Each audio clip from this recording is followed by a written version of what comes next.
जय हिंद दोस्तों, Sandeep tricky math special YouTube channel में आप सभी का स्वागत है। बिहार पुलिस कांस्टेबल नई भर्ती 2023 जिसमें टोटल पोस्ट है 21,391। इस पोस्ट के लिए बिहार पुलिस कांस्टेबल का क्वेश्चन बैंक देख रहे हैं, यानी प्रीवियस ईयर में जितने भी एग्ज़ाम हुआ था सभी का बारी बारी से सोल्यूशन देख रहे हैं। इस वीडियो में हम 16 अक्टूबर 2022 को जो पेपर हुआ था उसका पेपर सोल्यूशन देखेंगे, तो इस वीडियो को अंत तक देखिएगा। वीडियो स्टार्ट करते हैं और चलते हैं हम प्रश्न की तरफ। पहला प्रश्न है आपके सामने, विश्व की सर्वाधिक औसत वर्षा होती है चेरापूंजी में, मासिनराम में, कोलकाता में और चेन्नई में। बताइए यहाँ पर एक नंबर प्रश्न का सही आंसर क्या है। तो विश्व में सर्वाधिक वर्षा कहाँ पर होती है, तो मासिनराम में। जो भी कैंडिडेट यहाँ पर ऑप्शन नंबर बी के साथ जा रहे हैं बिल्कुल ही सही जवाब है। मासिनराम ये किस राज्य में स्थित है, तो ये मेघालय में स्थित है। नेक्स्ट यहाँ पर सेकेंड प्रश्न है आपके सामने कि भारतीय संविधान की उद्देशिका में 42वें संविधान संशोधन द्वारा निम्न में से कौन सा शब्द नहीं जोड़ा गया था। समाजवादी, पंथ निरपेक्ष, अखंडता और गणराज्य। बताइए यहाँ पर सेकेंड प्रश्न का सही आंसर क्या है। तो भारतीय संविधान की उद्देशिका यानी प्रस्तावना में जो 42वें संविधान संशोधन 1976 में हुआ था, इसमें कौन सा शब्द नहीं जोड़ा गया था, तो गणराज्य। बाकी यहाँ पर समाजवादी, पंथ निरपेक्ष और अखंडता ये तीनों शब्द जोड़ा गया था। तो इसका राइट आंसर है ऑप्शन नंबर डी। नेक्स्ट यहाँ पर तीन प्रश्न, निम्नलिखित में से कौन सा एक जीवाणु जनित रोग नहीं है। चारों ऑप्शन देख लीजिए और बताइए यहाँ पर तीन प्रश्न का सही आंसर क्या है। तो जो भी कैंडिडेट यहाँ पर ऑप्शन नंबर डी के साथ जा रहे हैं, इन्फ्लुएंजा, बिल्कुल ही सही जवाब है। इन्फ्लुएंजा है ये एक विषाणु जनित रोग है, तो इसका राइट आंसर है ऑप्शन नंबर डी। बाकी यहाँ पर हैजा, क्षय रोग और यहाँ पर गिल्टी रोग, ये तीनों के तीनों जीवाणु जनित रोग है। नेक्स्ट यहाँ पर चार नंबर प्रश्न है, मतदान की आयु 21 वर्ष से घटाकर 18 वर्ष की गई थी कौन से संविधान संशोधन के तहत। जल्दी से बताइए यहाँ पर चार नंबर प्रश्न का सही आंसर क्या है। तो चार नंबर प्रश्न का जो भी कैंडिडेट ऑप्शन नंबर ए के साथ जा रहे हैं, 61वें संविधान संशोधन के तहत मतदान का जो आयु है 21 वर्ष से घटाकर 18 वर्ष कर दी गई।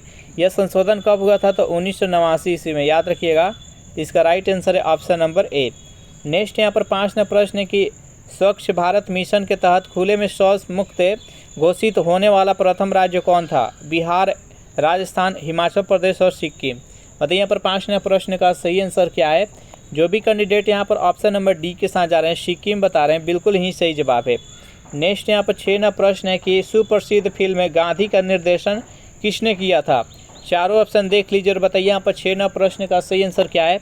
सुप्रसिद्ध फिल्म गांधी का निर्देशन किसने किया था। तो जो भी कैंडिडेट यहाँ पर छः नंबर प्रश्न का ऑप्शन नंबर सी बता रहे हैं, रिचर्ड एटनबरो, बिल्कुल ही सही जवाब है। चलिए नेक्स्ट क्वेश्चन देखते हैं। यहाँ पर सात नंबर प्रश्न है कि निम्न में से कौन सा अर्धचालक है, सीजियम, सिलिकॉन, गैलियम और क्लोरीन। बताइए यहाँ पर सात नंबर प्रश्न का सही आंसर क्या है। निम्न में से कौन सा अर्धचालक है। जो भी कैंडिडेट यहाँ पर ऑप्शन नंबर बी के साथ जा रहे हैं, सिलिकॉन बता रहे हैं, बिल्कुल ही सही जवाब है। इसका राइट आंसर है ऑप्शन नंबर बी। नेक्स्ट यहाँ पर आठ नंबर प्रश्न है आपके सामने, निम्नलिखित में से कौन सा विश्व का सबसे बड़ा मैंग्रोव वन है। Godavari, Krishna mangrove, Pichavaram one, Sundarban reserve, Panama mangrove की खाड़ी। बताइए यहाँ पर आठ नंबर प्रश्न का सही आंसर क्या है। निम्नलिखित में से कौन सा विश्व का सबसे बड़ा मैंग्रोव वन है। जो भी कैंडिडेट यहाँ पर ऑप्शन नंबर सी के साथ जा रहे हैं, सुंदरबन रिजर्व, बिल्कुल ही सही जवाब है। यह पश्चिम बंगाल में स्थित है। नेक्स्ट यहाँ पर नौ नंबर प्रश्न है आपके सामने, वे लोग जो मक्के को मुख्य अनाज के रूप में लेते हैं तो उन्हें किस प्रकार का रोग हो जाता है। पेलग्रा, रतौंधी, बेरी और रक्त छीणता। बताइए यहाँ पर नौ नंबर प्रश्न का सही आंसर क्या है। वे लोग जो मक्के के मुख्य अनाज को लेते हैं उसको किस प्रकार का रोग होता है। तो नौ नंबर प्रश्न का जो भी कैंडिडेट ऑप्शन नंबर सी के साथ जा रहे हैं, यानी बेरी, बिल्कुल ही सही जवाब है। बेरी किस विटामिन के कमी से होता है, तो विटामिन 1 के कमी से बेरी रोग होता है। तो इसका राइट आंसर है ऑप्शन नंबर सी। नेक्स्ट यहाँ पर 10 नंबर प्रश्न है, निम्नलिखित में से किस ग्रह का कोई चंद्रमा नहीं है। चंद्रमा का अर्थ हुआ कि कोई उपग्रह नहीं है। शुक्र का, वरुण का, शनि का और बृहस्पति का। बताइए यहाँ पर 10 नंबर प्रश्न का सही आंसर क्या है। तो दो ग्रह है जिसका कोई उपग्रह नहीं है, यानी बुध और शुक्र का किसी प्रकार का उपग्रह नहीं है। तो इसका राइट आंसर है ऑप्शन नंबर ए। सेशन आप लोग को अच्छा लग रहा है तो वीडियो को लाइक कर दीजिए, अपने दोस्तों के पास शेयर कर दीजिए। जो भी कैंडिडेट अभी तक इस चैनल को सब्सक्राइब नहीं किए होंगे तो चैनल को भी सब्सक्राइब कर लीजिएगा। चलिए नेक्स्ट यहाँ पर 11वां प्रश्न है कि अत्यधिक कम तापमान के सिद्धांत का अध्ययन क्या कहलाता है। चारों ऑप्शन देख लीजिए और बताइए यहाँ पर 11वां प्रश्न का सही आंसर क्या है। अत्यधिक कम तापमान के सिद्धांत का अध्ययन को क्रायोजेनिक से कहा जाता है, क्रायोजेनिक्स। इसका राइट आंसर है ऑप्शन नंबर ए। नेक्स्ट यहाँ पर 12वां प्रश्न है कि प्रत्येक वर्ष 29 जून को डैश की जयंती के उपलक्ष्य में भारत का सांख्यिकी दिवस मनाया जाता है।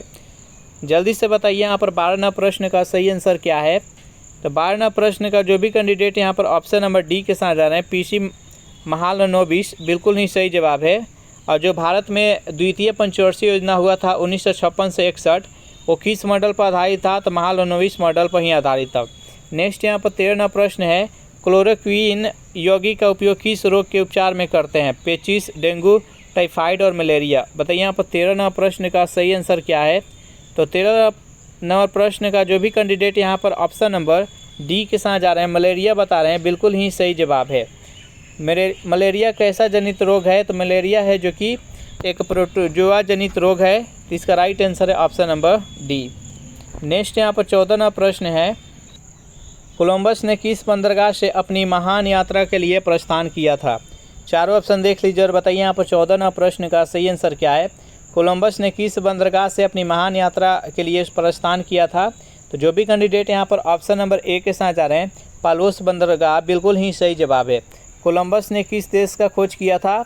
तो अमेरिका का। कब? तो 1492 ईस्वी में। इसका राइट आंसर है ऑप्शन नंबर ए। नेक्स्ट यहाँ पर 15वां प्रश्न है कि निम्नलिखित में से ईश्वर का सही पर्यायवाची शब्द है। चारों ऑप्शन देख लीजिए और बताइए यहाँ पर 15वां प्रश्न का सही आंसर क्या है। तो जो भी कैंडिडेट यहाँ पर ऑप्शन नंबर ए के साथ जा रहे हैं, नियंत्रा और सृजनहार, बिल्कुल ही सही जवाब है। यह ईश्वर का पर्यायवाची शब्द है। नेक्स्ट यहाँ पर 16वां प्रश्न है आपके सामने, निम्नलिखित में से कौन सा प्रोटोकॉल ईमेल सेवाओं के लिए उपयोग किया जाता है? चारों ऑप्शन देख लीजिए और बताइए यहाँ पर 16वां प्रश्न का सही आंसर क्या है। तो जो भी कैंडिडेट यहाँ पर ऑप्शन नंबर सी के साथ जा रहे हैं, SMTP, बिल्कुल ही सही जवाब है। SMTP का फुल फॉर्म क्या होता है? Simple mail transfer protocol. इसका राइट आंसर है ऑप्शन नंबर सी। नेक्स्ट यहाँ पर 17वां प्रश्न है कि गांधी जी ने 1917 में चंपारण सत्याग्रह क्यों संचालित किया था? ऑप्शन नंबर ए है ब्रिटिश कानूनों के खिलाफ, दमनकारी नील बागान व्यवस्था के खिलाफ, महंगी बागान व्यवस्था के खिलाफ और मिल श्रमिकों के दमन के विरोध में। बताइए यहाँ पर 17वां प्रश्न का सही आंसर क्या है। तो 17वां प्रश्न का जो भी कैंडिडेट यहाँ पर ऑप्शन नंबर बी के साथ जा रहे हैं, दमनकारी नील बागान व्यवस्था के खिलाफ, बिल्कुल ही सही जवाब है। गांधी जी के द्वारा भारत में चलाया गया ये पहला सत्याग्रह था जो कि 1917 में चंपारण से, बिहार के चंपारण से शुरू किया गया था। इसका राइट आंसर है ऑप्शन नंबर बी। नेक्स्ट यहाँ पर 18वां प्रश्न है कि गांधी जी ने दांडी मार्च कहाँ से आरंभ किया था? लाहौर से, साबरमती से, कराची से, अमृतसर से। बताइए यहाँ पर 18वां प्रश्न का सही आंसर क्या है। तो गांधी जी ने दांडी मार्च 12 मार्च 1930 ईस्वी में साबरमती आश्रम से आरंभ किए थे। तो इसका राइट आंसर है ऑप्शन नंबर बी। नेक्स्ट यहाँ पर 19वां प्रश्न है, सुधीर रमन कप किस खेल से संबंधित है? ब्रिज से, लॉन टेनिस से, बैडमिंटन से, बास्केटबॉल से। बताइए यहाँ पर 19वां प्रश्न का सही आंसर क्या है। सुधीर रमन कप किस खेल से संबंधित है? तो ये बैडमिंटन से। जो भी कैंडिडेट यहाँ पर ऑप्शन नंबर सी के साथ जा रहे हैं, बिल्कुल ही सही जवाब है। नेक्स्ट यहाँ पर 20वां प्रश्न है, एक ब्याह से समित पुष्प का उदाहरण है? मटर, सरसों, गुड़हल और धतूरा। बताइए यहाँ पर 20वां प्रश्न का सही आंसर क्या है। 20वां प्रश्न का जो भी कैंडिडेट यहाँ पर ऑप्शन नंबर ए के साथ जा रहे हैं, मटर, बिल्कुल ही सही जवाब है। अगर इस सेशन का आपको PDF चाहिए तो इसके लिए टेलीग्राम ग्रुप बना दिया, जिसका लिंक इसी वीडियो के नीचे डिस्क्रिप्शन में मिल जाएगा। वहाँ से ज्वाइन करके इसका PDF डाउनलोड करके आप प्रैक्टिस कर सकते हैं। नेक्स्ट यहाँ पर 21वां प्रश्न है आपके सामने, पताल शब्द का उचित विलोम क्या होगा? गगन, आकाश, नभ और ताल। बताइए यहाँ पर 21वां प्रश्न का सही आंसर क्या है। पताल शब्द का उचित विलोम क्या होगा? जो भी कैंडिडेट यहाँ पर ऑप्शन नंबर बी के साथ जा रहे हैं, आकाश का पताल यहाँ पर विलोम हो जाएगा आकाश। इसका राइट आंसर है ऑप्शन नंबर बी। नेक्स्ट यहाँ पर 22वां प्रश्न है मैथ से, रीतु की सैलरी नीतू की सैलरी से 50% अधिक है, तो नीतू की सैलरी रीतु से कितने प्रतिशत कम है? तो जल्दी से इसको सॉल्व कीजिए और आंसर बताइए। तो चलिए इसको सॉल्व करते हैं। यहाँ पर देखिए दिया गया है कि रीतु की जो सैलरी है वो नीतू की सैलरी से 50% अधिक है, यानी रीतु की सैलरी है जो कि नीतू से अधिक है। अगर मान लेते हैं कि नीतू का सैलरी है जो कि कितना है, तो नीतू का सैलरी है जो कि 100 है, 100% है, तो यहाँ पर रीतु की सैलरी कितना हो जाएगा? 50% अधिक, यानी 150 हो जाएगा, 150%। यहाँ पर पूछा गया है कि नीतू की सैलरी रीतू की सैलरी से कितने प्रतिशत कम है। तो रीतू का सैलरी कितना है, तो 150 यहाँ पर है, हो गया 150। और कितना कम है, तो 50 कम है। ये 100 है, ये 150 है, तो 50 का कमी है, तो यहाँ पर 50 हो गया। अब परसेंटेज करिए, यहाँ पर 100 हो गया। अब देखिए यहाँ पर 50 थी, यहाँ 150 और 100 में 3 से करेंगे तो पूर्णांक हो जाएगा 33.1/3%। इसका राइट आंसर हो जाएगा ऑप्शन नंबर डी, यानी 33.1/3% की कमी है। नेक्स्ट यहाँ पर 23वां प्रश्न की जड़त्व के नियम को यह भी कहा जाता है गति का प्रथम नियम, गति का दूसरा नियम, गति का तीसरा नियम, गति का चौथा नियम। बताइए यहाँ पर 23वां प्रश्न का सही आंसर क्या है। तो जड़त्व के नियम को गति का प्रथम नियम भी कहा जाता है, तो इसका राइट आंसर है ऑप्शन नंबर ए। नेक्स्ट यहाँ पर 24वां प्रश्न है कि मानस टाइगर रिजर्व राज्य में स्थित है, यानी मानस टाइगर रिजर्व वो किस राज्य में स्थित है। केरल में, उत्तराखंड, पश्चिम बंगाल और असम। बताइए यहाँ पर 24वां प्रश्न का सही आंसर क्या है। तो जो भी कैंडिडेट यहाँ पर ऑप्शन नंबर डी के साथ जा रहे हैं बिल्कुल ही सही जवाब है। इसका राइट आंसर है option number B, Jim Corbett याद रखिएगा, उत्तराखंड का प्रचलित है। पेरियार है जो कि गुजरात का प्रचलित है, और साइलेंट वैली, और पश्चिम बंगाल का सुंदरबन याद रखिएगा। नेक्स्ट यहाँ पर 25वां प्रश्न है सूक्ष्म जीवीय रोग का उदाहरण जिसका स्थानांतरण लैंगिक संपर्क से होता है, वह कौन सा रोग है। बताइए यहाँ पर 25वां प्रश्न का सही आंसर क्या है। जो भी कैंडिडेट यहाँ पर ऑप्शन नंबर बी के साथ जा रहे हैं सिफिलिस से, बिल्कुल ही सही जवाब है। इसका right answer option number B. Next यहाँ पर विश्व स्वास्थ्य दिवस 2022 का थीम क्या था। चारों ऑप्शन देख लीजिए और बताइए यहाँ पर 26वां प्रश्न का सही आंसर क्या है। जो भी कैंडिडेट ऑप्शन नंबर ए के साथ जा रहे हैं आवर प्लेनेट आवर हेल्थ, हमारा ग्रह हमारा स्वास्थ्य। नेक्स्ट यहाँ पर 27वां प्रश्न है आपके सामने, सर्वप्रथम भूगोल शब्द का प्रयोग डैश के द्वारा किया गया था। चारों ऑप्शन देख लीजिए और बताइए यहाँ पर 27वां प्रश्न का सही आंसर क्या है। तो जो भी कैंडिडेट यहाँ पर ऑप्शन नंबर बी के साथ जा रहे हैं इरेस्टोस्थेनीज, बिल्कुल ही सही जवाब है। नेक्स्ट यहाँ पर 28वां प्रश्न है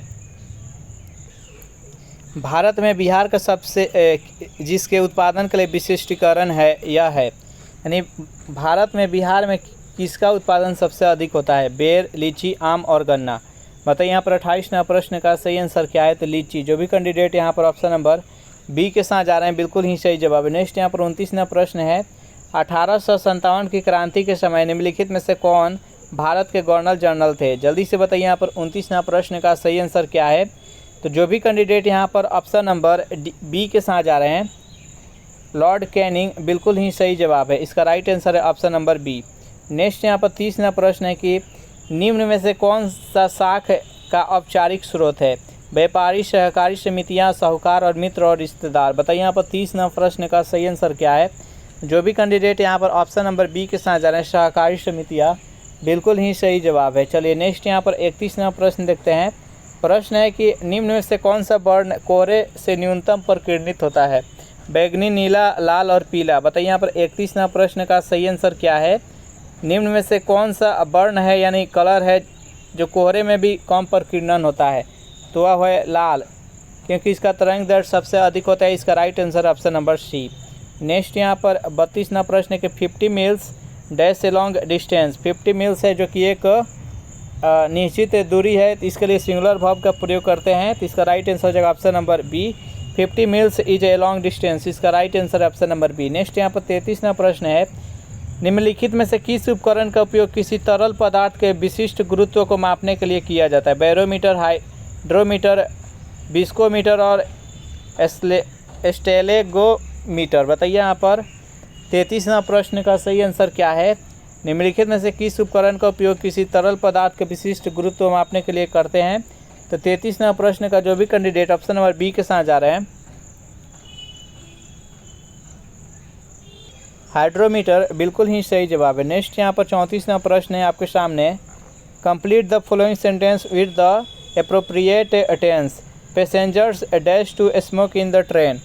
बताइए यहाँ पर 34वां प्रश्न का सही आंसर क्या है।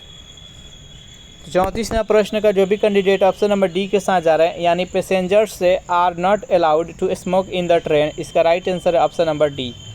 नेक्स्ट यहाँ पर 35वां प्रश्न है आपके सामने, समस्थानिकों के रासायनिक गुण समान होते हैं क्योंकि उसके परमाणु क्रमांक समान होते हैं। जल्दी से बताइए समस्थानिक में क्या होता है। तो समस्थानिक में परमाणु संख्या समान होता है लेकिन परमाणु द्रव्यमान अलग अलग होता है। तो जो भी कैंडिडेट यहाँ पर 35वां प्रश्न का ऑप्शन नंबर ए के साथ जा रहे हैं बिल्कुल ही सही जवाब है। लेकिन इस समभारिक में क्या होता है कि परमाणु संख्या अलग अलग होता है, परमाणु द्रव्यमान एक समान होता है और सम न्यूट्रॉनिक में न्यूट्रॉनों की संख्या समान होता है। नेक्स्ट यहाँ पर 36वां प्रश्न है कि गांधी सागर बांध किस नदी पर स्थित है? माही पर, चंबल पर, साबरमती पर और नर्मदा पर। बताइए यहाँ पर 36वां प्रश्न का सही आंसर क्या है? गांधी सागर बांध किस नदी पर स्थित है? तो चंबल नदी पर स्थित है। जो भी कैंडिडेट यहाँ पर ऑप्शन नंबर बी के साथ जा रहे हैं बिल्कुल ही सही जवाब है। चलिए नेक्स्ट यहाँ पर 37वां प्रश्न है आपके सामने, कीटों द्वारा परागकण क्या कहलाता है? चारों ऑप्शन देख लीजिए। बताइए यहाँ पर 37वां प्रश्न का सही आंसर क्या है? तो कीटों द्वारा परागकण क्या कहलाता है? तो एंटोमोफिली। जो भी कैंडिडेट यहाँ पर ऑप्शन नंबर बी के साथ जा रहे हैं बिल्कुल ही सही जवाब है। नेक्स्ट यहाँ पर 38वां प्रश्न है कि कैल्शियम का परमाणु संख्या कितना होता है? 11, 20, 14 और 18। बताइए यहाँ पर 38वां प्रश्न का सही आंसर क्या है? जो भी कैंडिडेट यहाँ पर ऑप्शन नंबर बी के साथ जा रहे हैं 20 बिल्कुल ही सही जवाब। सोडियम का है 11, 14 है जो कि सिलिकॉन का है, एल्युमिनियम सिलिकॉन, और 18 है जो कि आर्गन का है। नेक्स्ट यहाँ पर 39वां प्रश्न एक चतुर्भुज है जिसका कोणों का अनुपात दिया गया है 3, 5, 9 और 13। तो इसका कोणों का कितना होगा? कोण का मान ज्ञात करना है। चलिए ज्ञात करते हैं। एक चतुर्भुज के चारों कोणों का योग कितना होता है? 360। तो यहाँ पर हो गया कितना? ये 360 हो गया। और इसके कोणों का अनुपात कितना दिया गया है? 3, 5, 9, 13। अब इसको ऐड करते हैं। 5, 3, 8 और 8 गो और 9 गो 16, 17 गो और 30 गो 30 गो, यानी 30 यूनिट का मान कितना दिया गया है? 30 यूनिट का मान दिया गया है 36। तो 1 यूनिट का मान कितना हो जाएगा? 12 36। 1 यूनिट का मान यहाँ पर 12 हो गया। अब 12 में सबका गुना कर देते हैं, आंसर हो जाएगा। तो 12 36, 12 25 7, 12 9 टोटल सब 12 में 13 से 156, यानी इसका राइट आंसर हो जाएगा ऑप्शन नंबर डी। नेक्स्ट यहाँ पर 40वां प्रश्न है, खाद्य श्रृंखला का प्रथम पोषण स्तर निर्मित होता है? उत्पादक, शाकाहारी, मांसाहारी, अपघटक। बताइए यहाँ पर 40वां प्रश्न का सही आंसर क्या है? तो 40वां प्रश्न का जो भी कैंडिडेट ऑप्शन नंबर ए के साथ जा रहे हैं उत्पादक बिल्कुल ही सही जवाब है। नेक्स्ट यहाँ पर 41वां प्रश्न है, निम्नलिखित में से कौन सा इमल्सन का उदाहरण है? बादल, धुआं, दूध और मक्खन। बताइए यहाँ पर 41वां प्रश्न का सही आंसर क्या है? तो 41वां प्रश्न का जो भी कैंडिडेट यहाँ पर ऑप्शन नंबर सी के साथ जा रहे हैं दूध बिल्कुल ही सही जवाब है। नेक्स्ट यहाँ पर 42वां प्रश्न है कि विश्व मधुमेह दिवस कब मनाया जाता है? चारों ऑप्शन देख लीजिए। बताइए यहाँ पर 42वां प्रश्न का सही आंसर क्या है? विश्व मधुमेह दिवस कब मनाया जाता है? तो जो भी कैंडिडेट यहाँ पर ऑप्शन नंबर ए के साथ जा रहे हैं 14 नवंबर बिल्कुल ही सही जवाब है। और 14 नवंबर को ही बाल दिवस मनाया जाता है पंडित जवाहरलाल नेहरू के जन्म दिवस के उपलक्ष्य में। नेक्स्ट यहाँ पर 43वां प्रश्न है कि नीति आयोग के वर्तमान उपाध्यक्ष कौन है? चारों ऑप्शन देख लीजिए और बताइए यहाँ पर 43वां प्रश्न का सही आंसर क्या है? तो जो भी कैंडिडेट यहाँ पर ऑप्शन नंबर